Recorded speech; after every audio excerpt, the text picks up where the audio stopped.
दोस्तों, मेरा नाम राशिद ज़हीर है और आप देख रहे हैं मेरा न्यूज़ चैनल जिसका नाम है न्यूज़ 9 टीवी। पूरी दुनिया में चर्चे ट्रंप की शपथ के हैं। वो मुंह से क्या निकाल रहा है पूरी दुनिया बड़ी भौचक्की होकर सुन रही है।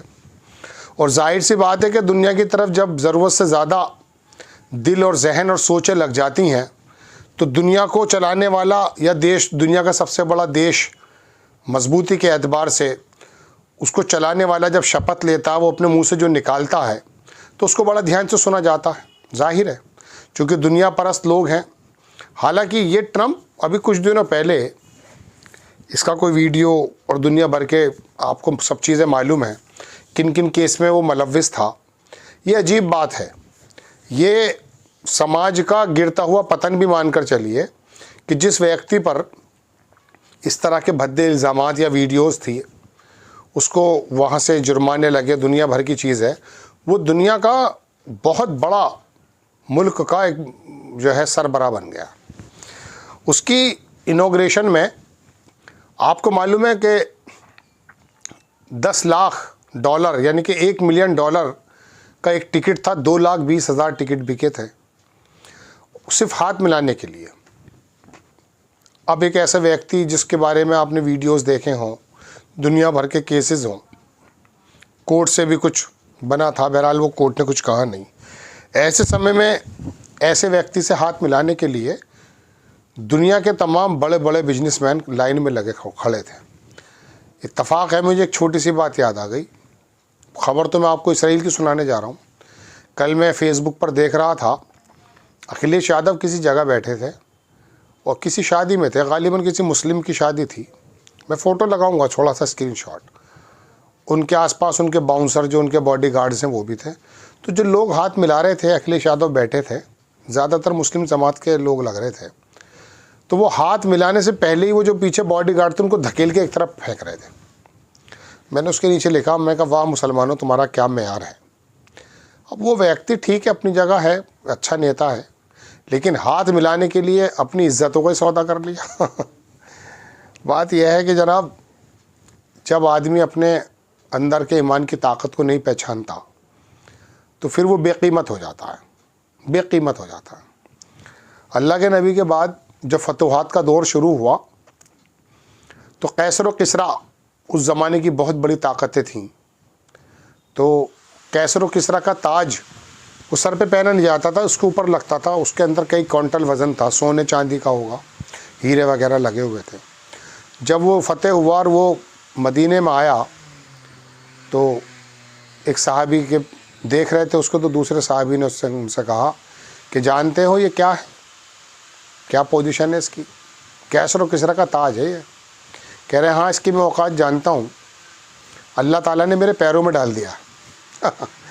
बहुत सारे सहाबी हजरात के बारे में यह आया कि जब मदीने में आसपास के मुल्कों को फ़तेह होने शुरू हुए और माल गनीमत आया करता था बेलातादाद, तो बहुत से लोग मदीना छोड़कर चले गए, रोने लगे कि कहीं अल्लाह ताला ने आखिरत में जो वादे कर रखे थे दुनिया में तो देने शुरू नहीं कर दिए। बहुत से लोगों ने यह भी कहा कि जो फ़क्र यानी कि भूख और फ़क्र के दौर में जो हम अपना ईमान को बचाते थे, इस फतूहात के दौर में हमें अपना ईमान को बचाना मुश्किल हो रहा है। दुनिया का तमाम इंसान मटेरियल जो मतलब मवाद परस्ती का आदमी है, दुनिया की चीज़ें चाहता है।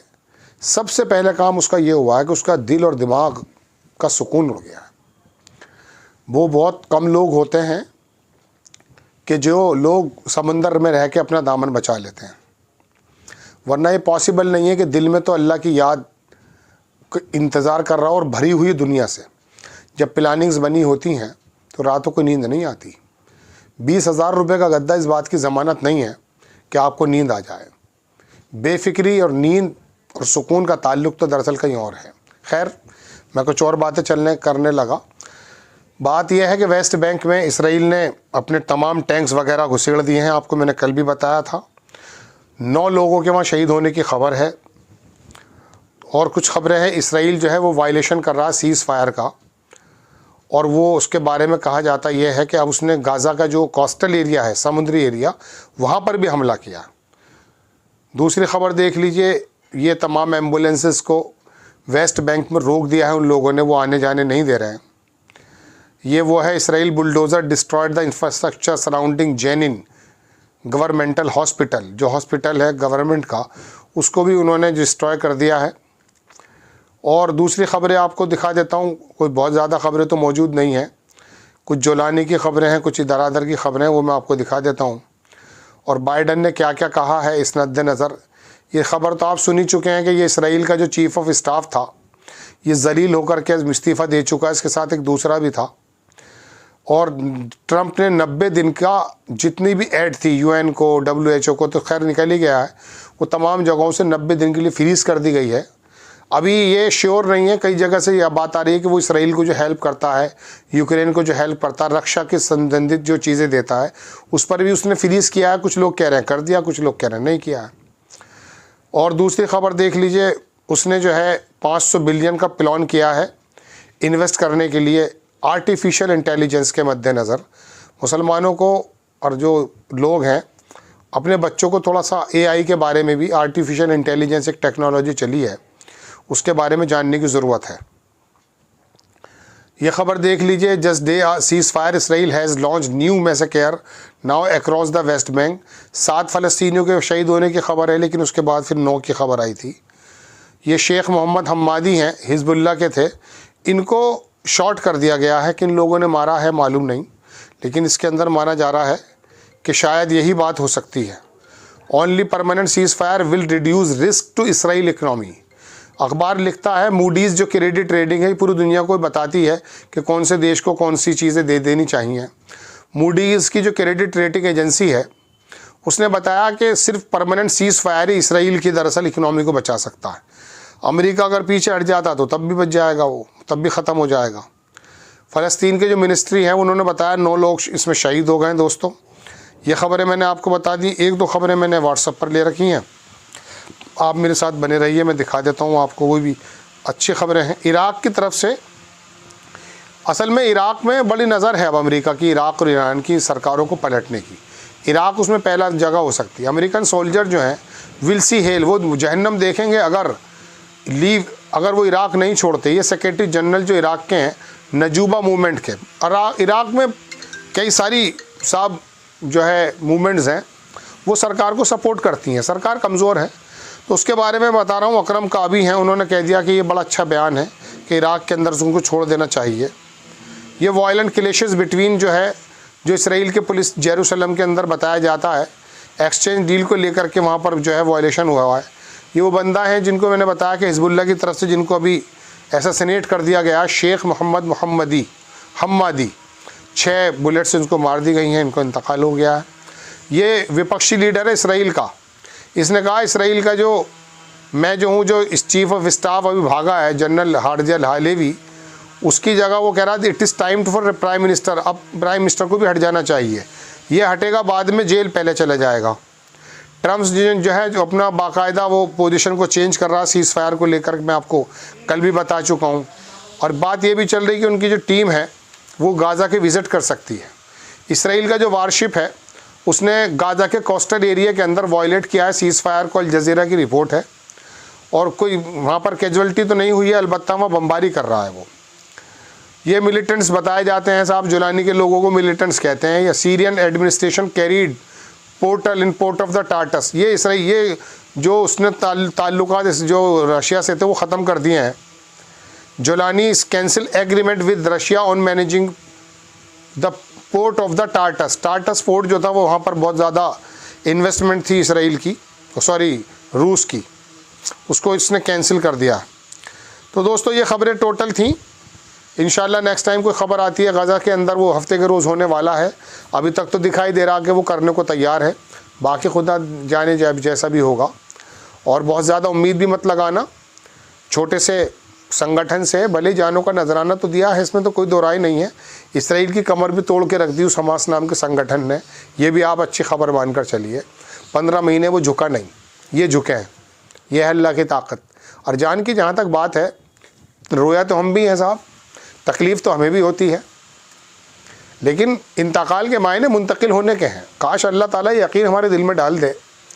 जब पहाड़ियों के पीछे से खुशबू नज़र आती थी सहाबा हज़रात को तो शहादत का शौक़ पैदा होता था। यहाँ एसी और कमरे का डबल बेड और गद्दार बच्चों की पढ़ाई और दुकान और ऑफिसर नौकरी, इसने इस प्रकार से उलझ के रख दिया।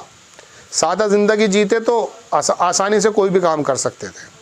अब इन चीज़ों को देख करके ज़रा सी मुश्किल आती है, दम निकल जाता है। हमारा हाल हमारा यह है। मुशक्क़तों के अंदर दीन है, याद रखिएगा मेरी बात। आराम में अल्लाह याद नहीं आते। एक साहब मुझसे बोले, मेरे दोस्त, कि मस्जिद से थोड़ा भागने की जल्दी रखती है, क्या करूं? नमाज के दौरान जैसे बैठ जाते हैं। मैंने कहा हाँ ऐसा होता है, क्योंकि जब दुनिया दिल में दिमाग में भर जाती है हमारे, तो बाहर पता नहीं क्या हो रहा है, बस इसमें भागते हैं। लेकिन मस्जिद में टिक जाते हैं बाज़ मरतबा लोग। कब टिकते हैं? जब कोई हाल आ जाता है, घर में बीमारी या मौत हो जाती है, कारोबार तबाह हो जाता है, रिश्ते नाते होते नहीं हैं। यही मसले हैं। आज हमारे बच्चे बिगड़ जाते हैं, ये चीज़ें हैं। बेटियों के अंदर से दीन निकला हुआ है। तो तब उस समय जब कोई हाल आ जाता है किसी प्रकार का, कारोबारी, सामाजिक या बीमारी का, तो फिर रोता आदमी। तो इससे पहले वो हाल आए, मस्जिदों में कुछ देर टिका करो, नमाज के बाद अल्लाह से बातें किया करो। देखिए मैं आपको एक बात और बता दूं, एक शायर का शेर है, शायद मुझे याद नहीं है, लेकिन जैसा भी टूटा फूटा निकलेगा वो बता देता हूँ कि सजदे में गर सर कर दूं, सजदे में गर सर कर दूं, अर्श को मैं फर्श कर दूं। सजदे में गर सर कर दूं, अर्श को मैं फर्श कर दूं। अर्श वाले को नीचे ले आऊँगा अगर मैं अपना सर झुका दूंगा। क्या शेर था, एक बुजुर्ग फरमा रहे थे। एक अल्लामा इकबाल का शेर है गालिबन, उसमें कहा कि 1000 सजदों से देता है तुझे निजात।